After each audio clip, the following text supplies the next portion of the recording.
Let's now cut across to Beijing for the Chinese Foreign Ministry's daily press briefing. That the people are the creators of history and the true impetus driving historical progress. This is the basic point of his historical materialism. And the CPC represents the fundamental interests of the Chinese people. We seek interests for the working people, who are the most vast majority. We serve the people. We do things for the people. We rely on the people. We put people first. And we do everything to the purpose of serving our people's interests. And that's why the CPC has been enjoying satisfaction and supporting rate of over 90% for so many years. And China is the only country in the past decades that became the second largest economy in the world, not through wars, colonialism, and slavery. The CPC put people and their lives first, which is in sharp contrast with the U.S.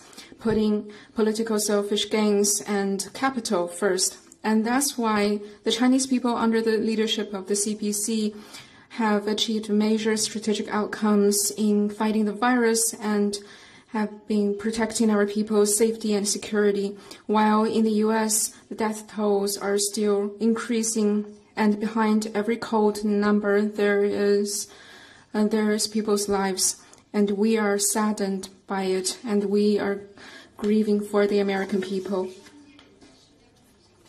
And on Xinjiang-related issues, which is also written in O'Brien's essay, we have pointed out many times that the U.S., some people in the U.S. has created the biggest lies of the century. So-called millions of Uyghurs detained in Xinjiang is, in fact, was fabricated by Zhen Zhen, a senior fellow in a research group set up by the U.S. intelligence community on the studying on the vocational education and training centers in Xinjiang, which has been exposed by an independent U.S. website. Facts speak louder than words. In the past 4 decades, the population in Xinjiang grew from over 5 million to now over 11 million, doubling the number. And every 530 Muslims in Xinjiang own a mosque, and a total number of mosques in Xinjiang is more than 10 times of that in the U.S. People in Xinjiang live a happy life and they can breathe freely. So have you ever seen any kind of ethnic repression like this? The U.S. claims that the Muslims are in close monitoring and CPC members live in Uyghur families, but in fact, we have carried out ethnic groups' activities, so we treat them as part of the big family of the Chinese nation, and our officials solved practical problems of our people on employment, school enrollment, and medical care. They have been donating over 900 million yuan and 51 million items to people, and they have done over 18 million good deeds for the people in the past 3 years or so. This is indeed endorsed by all people of all ethnic groups, and this shows our close bonds between the CPC and the people.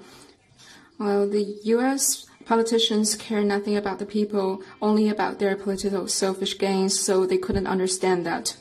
While when we look at the U.S., ethnic minorities have long been suffering from bullying, exclusion, and wide systemic discrimination in economic, cultural, social, and other aspects. Take American Indians, for example. The U.S. government has been implementing genocide, racial segregation, and assimilation policies on them. In nearly a century after the country was founded, the U.S. expelled and killed a large number of Indians through the westward expansion. At the beginning of the 20th century, the population of Native Americans nosedived to 250,000 from 5 million in 1492, and today their population only accounts for 2% of the U.S. total. And amid this COVID-19 pandemic, infection rate of African Americans is over 5 times than of Caucasians, and their mortality rate is also significantly higher.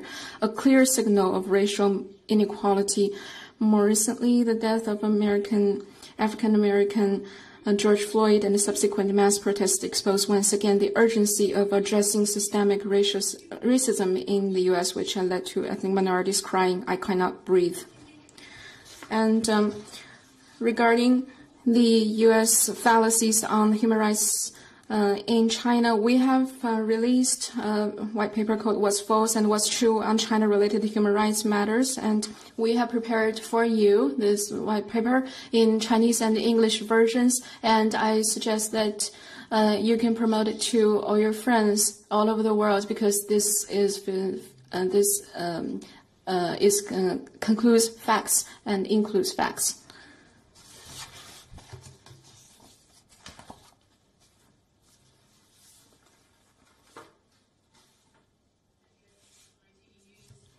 英国独立电视有人说，对英国制裁华为，中国有必要采取一定的措施。那么，请问中方会采取什么样的措施？是否会影响到中英之间的贸易？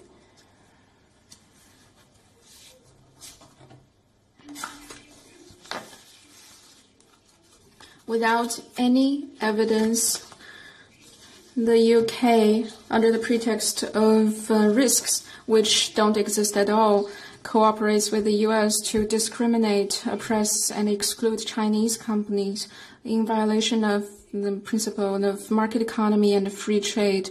This breaches the UK's promises. The UK has made the wrong decision that undermines severely the Chinese companies' interests and the mutual trust between China and the UK. China strongly opposes that. This is not about one company or one industry. This is about the UK at all costs to politicize commercial and technology issues.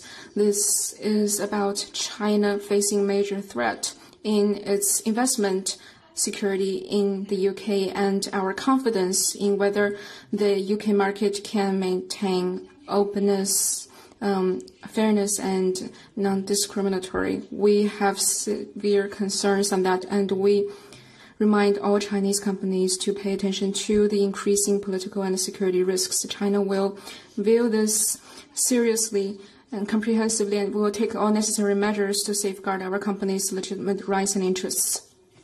You asked about our bilateral relations. We don't care what it's called, but we value the sincerity and real actions taken by the UK.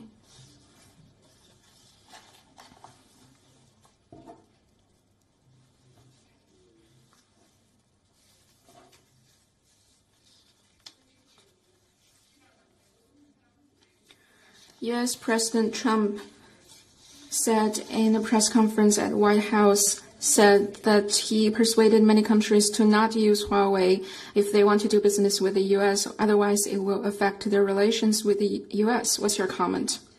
I think it proves once again that the decision of banning Huawei is not about national security, it's a political manipulation. It shows the world once again that it is not China that threatens, intimidates, and drives a wedge between countries. It was precisely the U.S.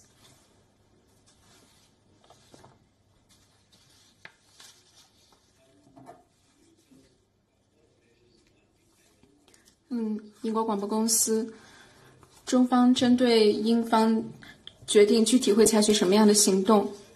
刚才说中方将采取一切必要措施维护中国企业的正当合法权益，那么到底会采取什么样的手段？是否会采取报复性措施？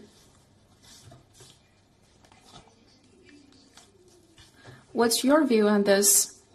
Do you think your government made the right decision? Do you think it's a right decision, or it is not in line with the interests of the UK? 那我是澳大利亚人，虽然我是英国广播公司，但是我是澳大利亚人。Like I said, this is not about one company or one industry. This is about the UK at all costs politicizing commercial and technology issues. This is about China facing major threats in its investment security in the UK, and it is about our confidence in whether the UK government, the UK markets can remain open, fair, and non-discriminatory. So we will comprehensively and seriously evaluate this, and will take all necessary measures to safeguard our company's interests and rights. We value the UK's sincerity and real actions. In the past decades or so, the UK has been having good cooperation with Huawei, and now the UK decides to ban Huawei. It will only hurt the UK's own interests. This is a big world, and the UK is just a small part of it. So I don't think this ban will prevent Huawei from growing and prospering.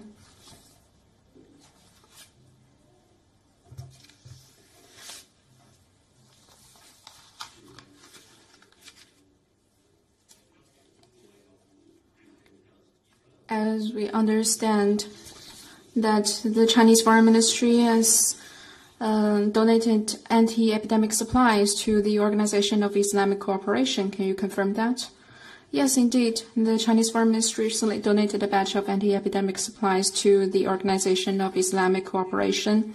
On July the 14th, they were delivered to the OIC Secretariat by the Chinese Diplomatic Mission in Saudi Arabia, demonstrating our support. Both impacted by COVID-19, China and the Islamic States have shared will and woe and fought side by side. At the most trying time, Islamic States have lent precious support to us, and China has also reciprocated our support to help them.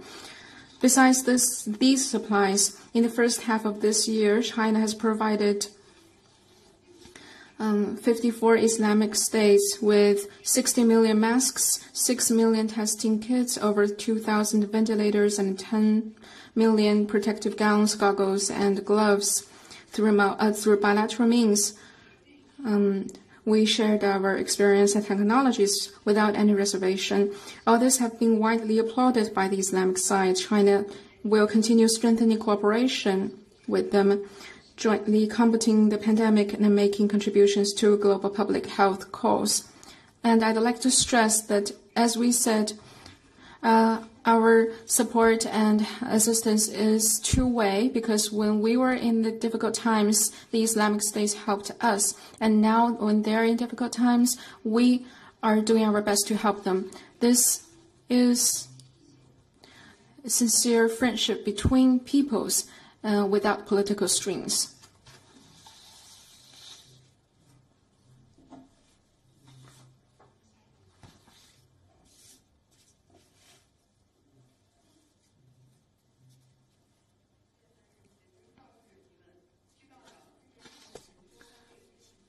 So, in the first half of this year, we saw that the number of China-Europe Railway express trains have registered a significant increase and surpassed 5,000 in the first half of this year.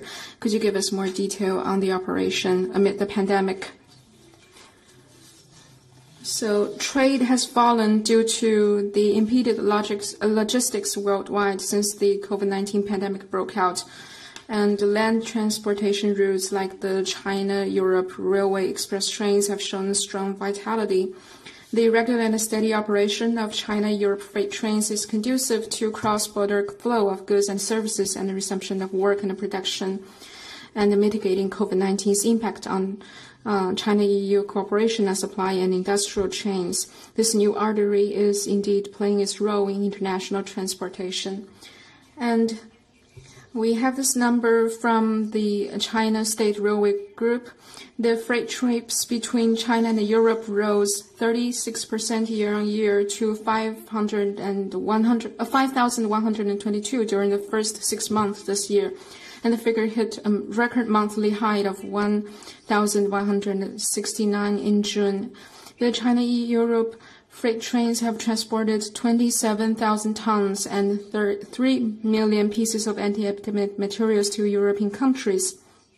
The total sum of goods they transported amounted to 461 1,000 TEUs, up 41% year-on-year, which was sent to Italy, Germany, France, Spain, Czech Republic, Poland, Hungary, and the Netherlands, Lithuania, and other countries.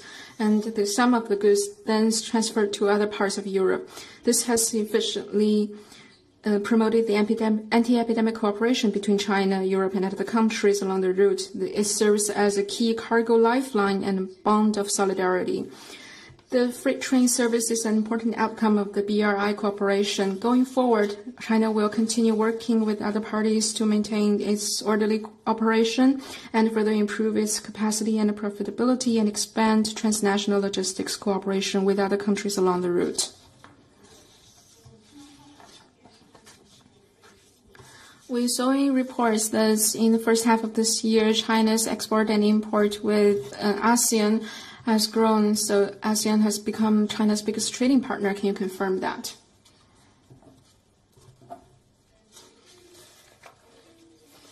Yesterday, the State Council Information Office held a press conference, and the spokesperson of the General Customs Administration talked about the specifics. So in the first half of this year, China's import and export with the ASEAN has still grown, and ASEAN has become our biggest trading partner.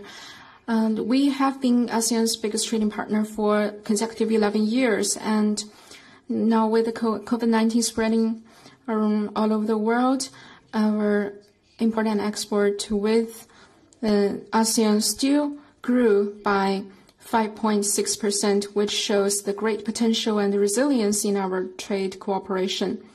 So this year, while China and ASEAN countries are fighting together against the pandemic, we're also promoting our friendly cooperation.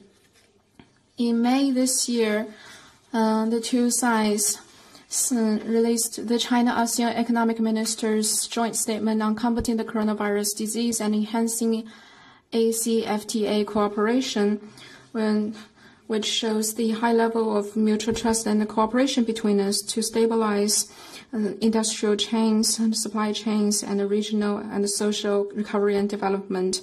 China will continue working with the ASEAN countries to coordinate our cooperation against the virus and our economic and social development, build more synergies in the BRI and the development plans of ASEAN, work for more results in regional cooperation, inject new impetus in China-ASEAN community with a shared future, and contribute to world anti-epidemic efforts. 彭博社。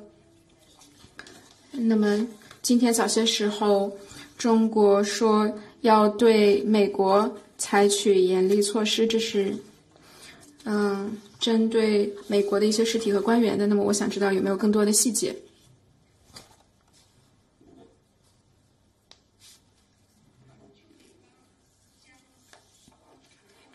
So, regarding the U.S. side signing the so-called Hong Kong Autonomy Act into law, we have released a statement that this act smears our law on safeguarding national security in the Hong Kong SAR, threatens to impose sanctions on China, is in serious violation of international law and the basic norms governing international relations. It is interference in Hong Kong affairs and China's internal affairs. We firmly opposes and condemns that. This law's implementation and establishment is consistent with our constitution and the basic law for Hong Kong. It will help steady implementation of one country, two systems, uphold our country's sovereignty, security, and development interests.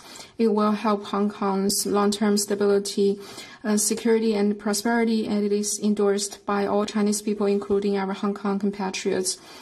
Hong Kong is our special administrative region, and the Hong Kong affairs are purely our internal affairs that allow no foreign interference.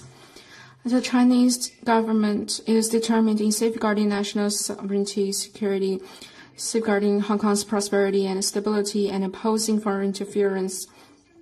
The U.S. attempt to obstruct the implementation of this law will never succeed.